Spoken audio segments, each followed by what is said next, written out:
कृष्ण ने बताया अध्याय दूसरे में 62वां श्लोक में, संगत से सुपजायते संगात संजायते काम। संग होने से हमारा काम जगता है, जाग उठता है कि हमें ये वस्तु प्राप्त करनी है, बस करनी ही है।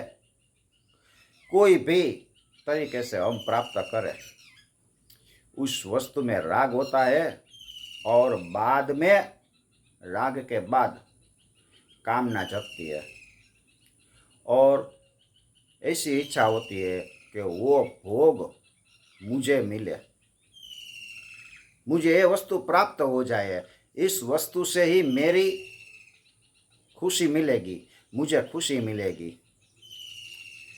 तो संगात संजायते काम, और काम जगने के बाद कामात क्रोधो भिजायते, इसका अर्थ बताते हुए ऐसा भावार्थ निकलता है, कामना को अनुकूल पदार्थ मानकर हम उसे मिल प्राप्त करने की शोध करते हैं, कैसे मिले, मुझे ये चीज़ चाहिए, वो चीज़ चाहिए, वो मुझे मिल जाए,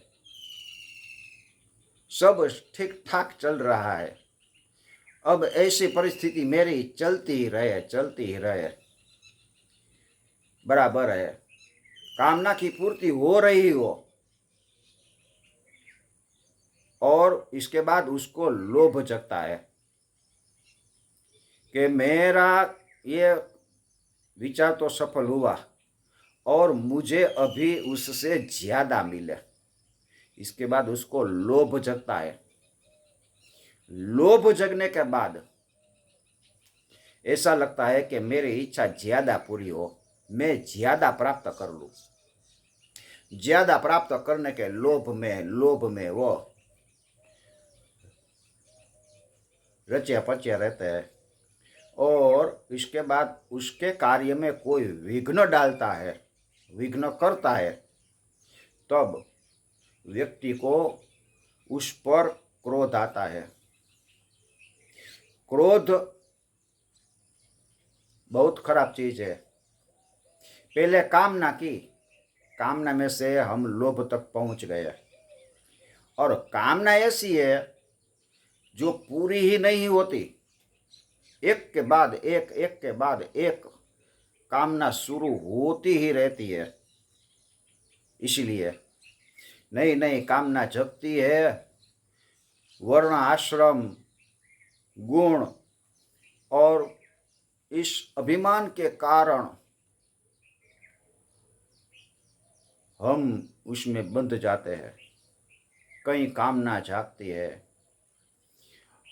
और उसको मान सम्मान की कामना जगती है, कोई उसका अपमान करे तो ऐसा समझना कि उसको मान की अपेक्षा है,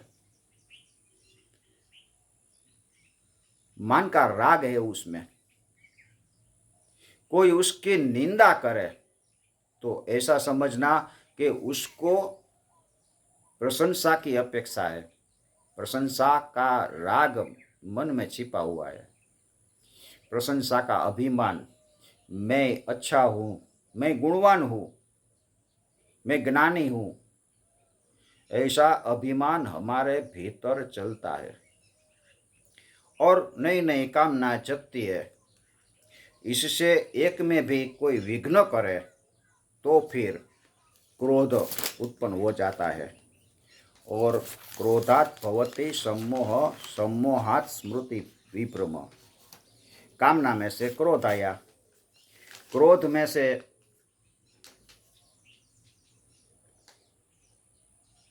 हमारी बुद्धि नाश हो जाती है।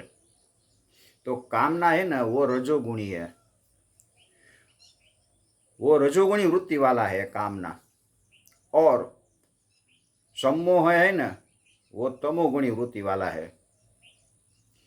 और काम और क्रोध,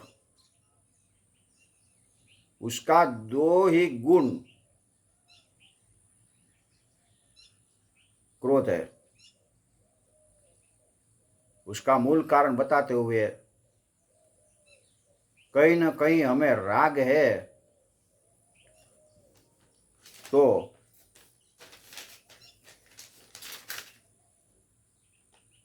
मान में, प्रशंसा में, कहीं भी राग है तो उससे हमारी उस पर कोई विघ्न डालता है पूर्ण करने में, तभी हमको क्रोध आता है। और क्रोधात् भवति सम्मोह, ऐसा है कि क्रोध से सम्मोह हो जाता है। हकीकत में देखें तो काम, क्रोध, लोभ, ममता, ये चारे समूहों में आता है। वो चारे गुण समूहों में से छिप जाता है। हम काम को वशीभूत होकर न करने योग्य काम कर देते हैं और क्रोध से सम्मोह होता है तो मनुष्य अपने मित्रों से अथवा अपने पूज्य से उल्टी सीधी बातें बताकर न बोलने जैसा बोल देता है। इससे उसकी स्थिति मूल रूप से गिर जाती है। लोभ है, लोभ का सम्मोह होता है तो मनुष्य सत्य, असत्य, कर्म, अकर्म, धर्म, अधर्म उसका विचार नहीं करता और कपट करके लोग को ठगता है, लोभ से लोगों को ठगता है। तो ममता वो समूह है, ममता से उसमें स्वभाव नहीं रहता, उल्टा पक्षपात पैदा हो जाता है। सम्मोह चार जात का है। क्रोधात् भवति सम्मोह, तो सम्मोह चार जात का है। काम, क्रोध, लोभ, मोह, ममता।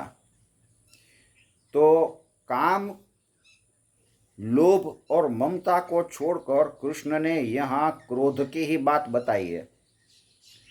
तो क्रोध की बात क्यों बताई? तो गहराई से देखे तो काम, लोभ और ममता, इसमें खुद का सुख भोग और स्वार्थ वृत्ति रहती है कि मैं सुखी हूं, मैं अपना स्वार्थ देखूं।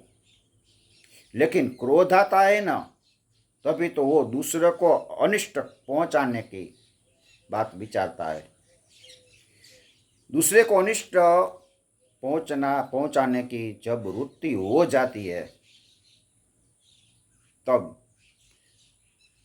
वो खुद का रूप से गिर जाता है। इसलिए क्रोध बहुत भयंकर बताया है। सम्मोहात् स्मृति विभ्रमः, क्रोध से मूढ़ता आ जाती है। मूढ़ता आ जाने से स्मृति भ्रष्ट हो जाती है, नष्ट हो जाती है। शास्त्रों पढ़ कर विचार किया था, सद्विचार किया था, वो सद्विचार नष्ट हो जाता है कि मैं इस जन्म में परमात्मा को प्राप्त कर लूं।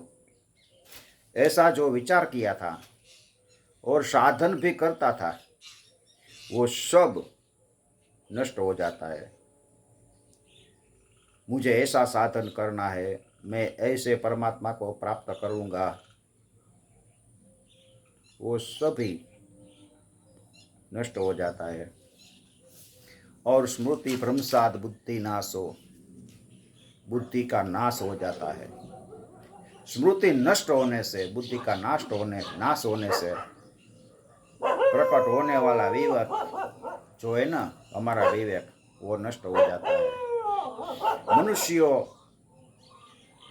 में विचार करने के लिए सामर्थ्य नहीं पा सकता, उसकी शक्ति नष्ट हो जाती है। और बुद्धि का नाश होने से फिर क्या होता है?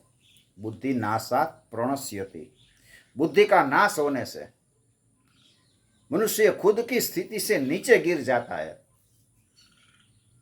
इस पतन से बचने के लिए सभी मनुष्य को भगवत परायण हो जाना चाहिए। सभी मनुष्य को मीन्स साधकों को। ये सब भगवान की कृपा है।